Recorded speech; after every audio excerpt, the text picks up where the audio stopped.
Pemirsa, robohnya gerbang Selamat Datang Kota Prabu Muli akibat ditabrak truk kontainer menjadi perhatian DPRD Kota Prabu Muli dan meminta pihak perusahaan bertanggung jawab. Meskipun gerbang yang roboh akan dibangun kembali dengan bantuan CSR.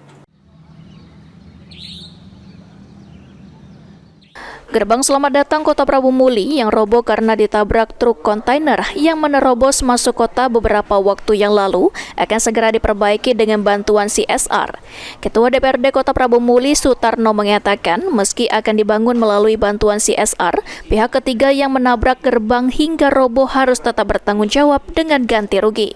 Gerbang tol sudah saya jelaskan yang kemarin beberapa minggu yang lalu.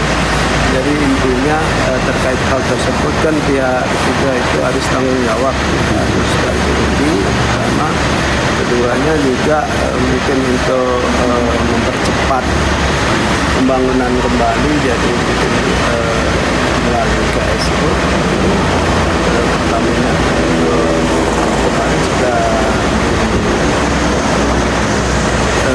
terima oleh Pak JM dan melalui Pak PJ juga, dan secepatnya mungkin dikatakan oleh Pertamina terkait juga pembangunan, terkait ganti rugi juga harus ganti rugi terkait hal tersebut.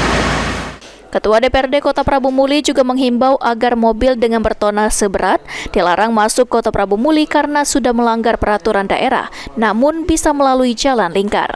Anggi Perkasa, PAL TV.